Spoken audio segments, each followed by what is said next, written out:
UP और उत्तराखंड की खबरों के लिए एबीपी गंगा को सब्सक्राइब करें और बेल आइकन दबाएं।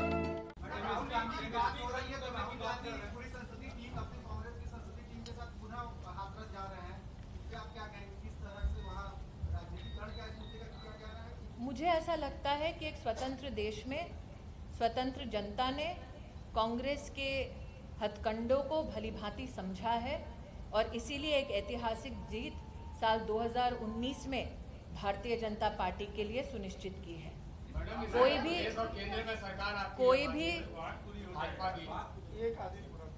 भी राजनीतिक दल, कोई भी राजनेता स्वयं अगर किसी भी विषय पर राजनीति करना चाहता है तो एक लोकतांत्रिक देश में मैं उस नेता को रोक नहीं सकती, लेकिन जनता ये समझती है कि उनकी हाथरस के तरफ जो कूच है वो उनकी राजनीति के लिए है, इंसाफ के लिए नहीं।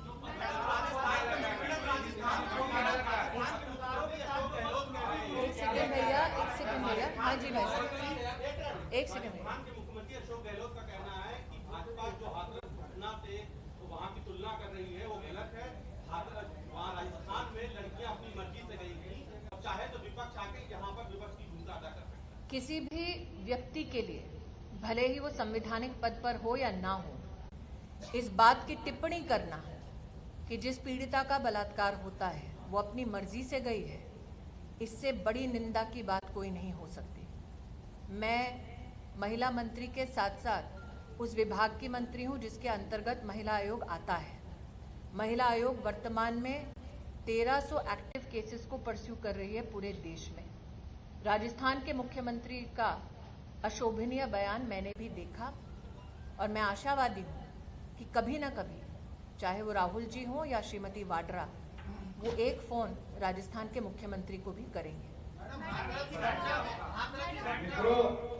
एक सेकेंड हाँ जी हाँ। आप एक महिला है, हाथरस में जो बच्चे के साथ जिस तरीके से हुआ वो तो दरिंदगी नहीं, लेकिन चुपके से उसके शव को जला दिया गया, क्या ये उचित था? सबसे पहले तो मैं आपसे कहना चाहूंगी, देश में आक्रोश अगर महिला उत्पीड़न पर होता है तो वो आक्रोश सिर्फ महिलाओं तक सीमित नहीं होता। देश में पुरुष भी उतना ही महिला सम्मान और महिला सुरक्षा के लिए संकल्पित होते हैं। जहाँ तक हाथरस की बात है, मैंने पहले भी इकोनॉमिक टाइम्स और दैनिक भास्कर में अपने वक्तव्य को कहा है, जो आज दोहराती हूँ। मैं महिला आयोग के जितनी भी गतिविधियाँ उसमें हस्तक्षेप संवैधानिक तौर पर नहीं करती, लेकिन महिला आयोग ने मुझे सूचित किया कि पहले दिन से ही जिला प्रशासन के साथ, प्रदेश की सरकार के साथ उन लोगों ने इस बात को सुनिश्चित करने का प्रयास किया कि पीड़िता को न्याय मिले। मैंने स्वयं मुख्यमंत्री जी से वार्ता की और देखा भी कि मुख्यमंत्री जी ने एसआईटी का गठन किया है। मेरी जानकारी में आया है कि कल ही एसपी के खिलाफ उस जिले की कार्रवाई हुई है।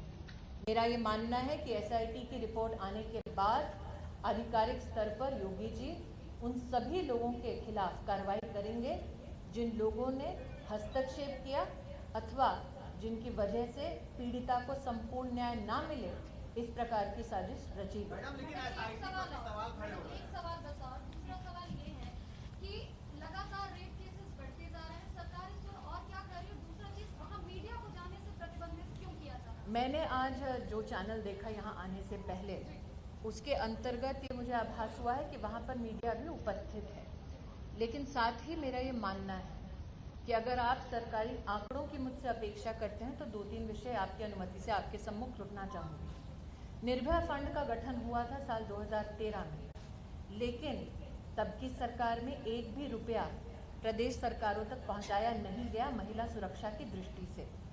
मोदी जी की सरकार में 9,000 करोड़ रुपया प्रत्येक जो सरकार प्रदेश की है उनका जो प्रस्ताव रहा महिला सुरक्षा की दृष्टि से, उस प्रस्ताव का समर्थन किया और 9,000 करोड़ का आवंटन इसकी व्यवस्था की गई। साथ ही पहली बार देश के इतिहास में हर पुलिस स्टेशन में महिला हेल्प डेस्क हो, उसकी रचना भी इसी सरकार ने, मोदी सरकार ने शुरू की।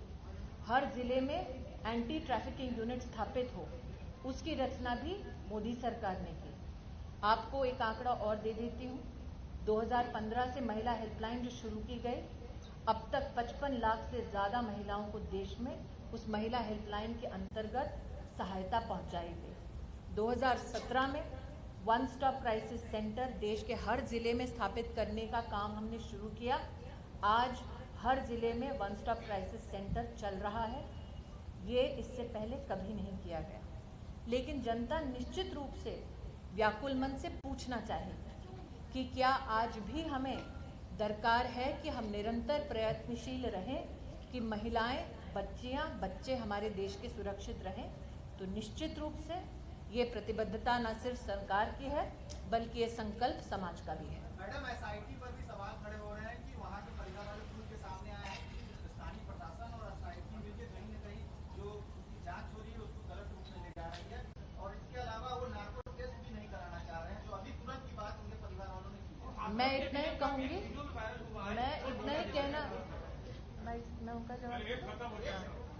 मैं इतना ही कहना चाहूंगी, एसआईटी गृह सचिव के अंतर्गत चल रही है।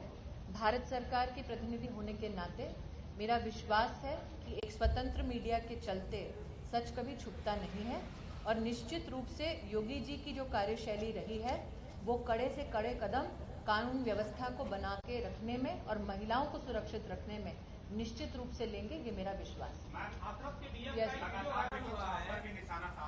जी, लगातार विपक्ष आप पर भी निशाना निश्चित साध रहा है, आपको लेकर ट्वीट भी किया गया। अब हाथरस को लेकर अगला क्या होना चाहिए? देखिए, कल कांग्रेस पार्टी ने मेरे ऊपर एक विशेष टिप्पणी और ट्वीट किया कि संयुक्त राष्ट्र में मुझे अपने देश के खिलाफ बयान देना चाहिए था। मेरा ये मानना है कि जब अपने देश का मैं प्रतिनिधित्व संयुक्त राष्ट्र में करती हूँ तो उसमें एक मंत्री के नाते नहीं बल्कि एक भारतीय के नाते बोलती हूँ। कांग्रेस की ये दरकार है कि मैं राष्ट्र के खिलाफ संयुक्त राष्ट्र में बयान दूं, लेकिन मेरे लिए ऐसी कल्पना भी राष्ट्रद्रोह से कम नहीं।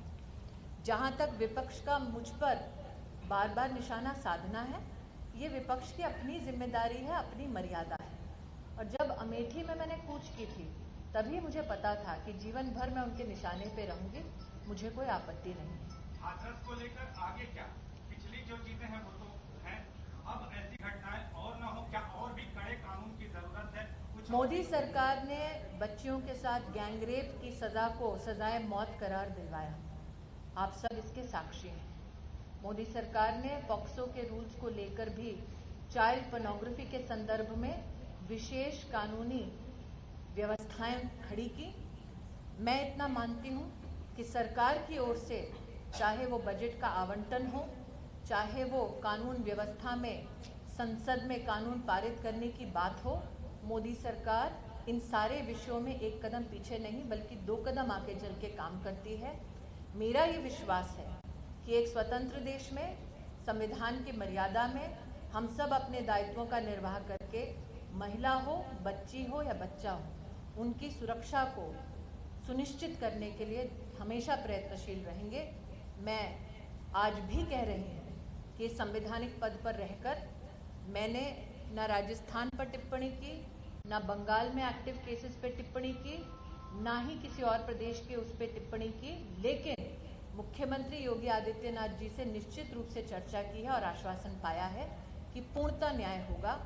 और आज जो एक महिला पत्रकार ने पूछा कि क्या मात्र महिलाएं इस बात से कहीं ना कहीं क्रोधित हैं, मैं इस मंच पे जितने पुरुष भाजपा के कार्यकर्ता बैठे हैं उनकी ओर से भी आपसे ये कह सकती हूँ कि चाहे वो भाजपा का पुरुष कार्यकर्ता हो या देश का सामान्य पुरुष, हम सबका ये संकल्प और अभिलाषा है कि देश की महिलाएं सम्मानित हों और सुरक्षित रहें। मैडम, क्या परिवार के साथ नार्को टेस्ट होना चाहिए? एक मिनट आजमगढ़ की एक लड़की जो है बलात्कार के मामले में ट्रामा सेंटर आई हुई है, लेकिन यहाँ से किसी भी भाजपा के नेता या कार्यकर्ता ने मिलने की कोशिश नहीं की उस पीड़ित लड़की के परिवार से या पीड़ित लड़की से। आजमगढ़ का जो केस आप मुझे बतला रहे हैं, जैसे कि मैंने आपसे कहा, मेरी संवैधानिक मर्यादा ये है कि मैं प्रदेश में हस्तक्षेप नहीं कर सकती, लेकिन निश्चित रूप से मेरा ये मानना है, चाहे वो कोई राजनेता हो, चाहे वो कोई व्यक्ति विशेष हो, चाहे वो संगठन हो, महिला तक मदद के लिए पहुंचे,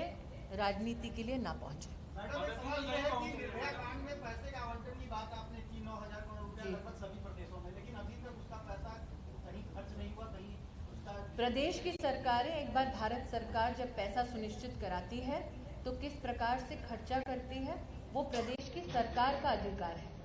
आप अगर ये मानते हैं कि मैं प्रदेश, चाहे वो किसी का भी प्रदेश हो, किसी भी राजनीतिक दल का प्रदेश हो, उनके अधिकारों का हनन करूंगी तो मुझे लगता है इससे संवैधानिक ठेस पहुंचती है व्यवस्थाओं को। हमारी सरकार की प्रतिबद्धता जो थी कि निर्भया फंड के माध्यम से सभी प्रदेशों तक ये आवंटन किया जाए, उसको हमने सुनिश्चित किया है और हम बार बार प्रदेश की सरकारों के साथ समन्वय से आग्रह करते रहते हैं कि वो आवंटित जितनी भी राशि है उसका पूरा उपयोग करें। जी राज्य सरकार की आपने बात की योगी की एक स्कीम है, अभी उमा भारती जी ने सरकार के ऊपर सलाह दिया योगी जी को कि मैं आपकी बड़ी बहन हूँ, हाथरस वाली घटना पर आप ध्यान दीजिए, उनसे बात करें। अभी आपने कहा ये क्या मतलब क्या सूचना देता है कि आपके ही सरकार में, पूर्व सरकार में मंत्री भी नहीं और पार्टी को वरिष्ठ नेता है, जब उन्हें ये शब्द कहना पड़ा कि मैं आपकी बड़ी बहन हूँ। अब आप क्या कहना? मैं इतना ही कहना चाहूंगी, भारतीय जनता पार्टी का चाहे वो महिला कार्यकर्ता हो या पुरुष कार्यकर्ता हो, हम सबकी अभिलाषा ये है कि महिला का सम्मान हो, ना सिर्फ उत्तर प्रदेश में बल्कि देश के किसी भी कोने में। उसके संदर्भ में अगर मुख्यमंत्री श्री से कोई भी कार्यकर्ता कोई भी वार्तालाप करता है तो स्वतंत्र एक व्यवस्था में वार्तालाप के खिलाफ कोई टिप्पणी करना मुझे नहीं लगता मुझे शोभा देगा।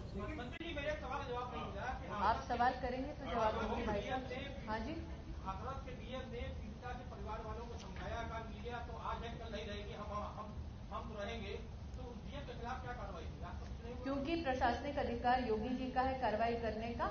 मेरा पूर्ण विश्वास है कि एसआईटी की जब रिपोर्ट सबमिट होगी तो जितने अधिकारियों के खिलाफ सबूत पाए जाएंगे निश्चित रूप से योगी जी उनके खिलाफ कार्रवाई करेंगे। मैडम, क्या लग रहा है कि योगी सरकार से चूक हो रही है या चूक हो गई है? मुझे ऐसा, इसलिए मैं आपके इस सवाल का जवाब इस प्रकार से दे रही हूँ ताकि आप जिस सुर्खी की खोज में हैं वो सुर्खी मैं आपको ना दूँ। मैं दोबारा दोहरा रही हूँ, मैं इसीलिए दोबारा दोहरा रही हूँ कि जिस सुर्खी की तलाश में आप हैं उस सुर्खी को मैं ना दूँ, इसीलिए अपने बार बार आपसे आग्रह में एक भाई साहब मैं इनका जवाब दे दूँ फिर आप।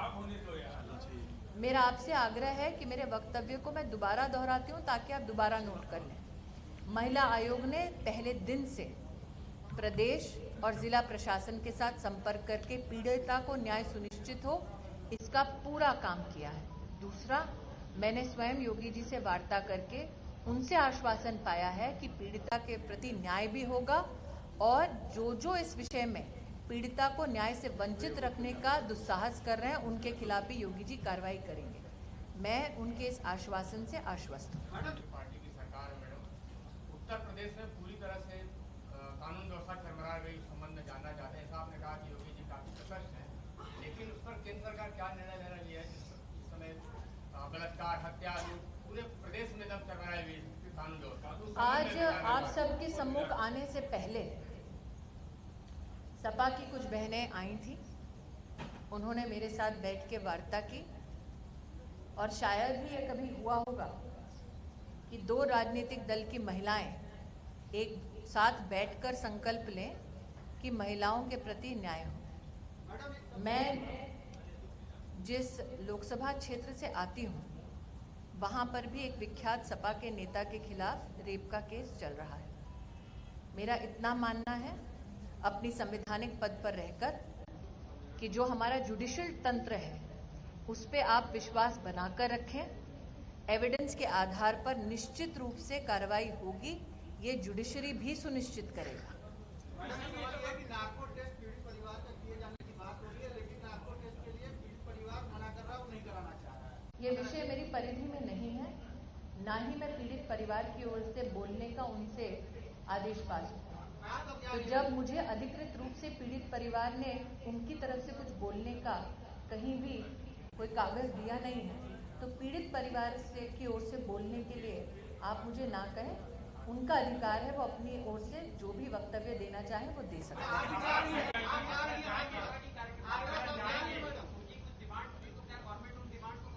जी,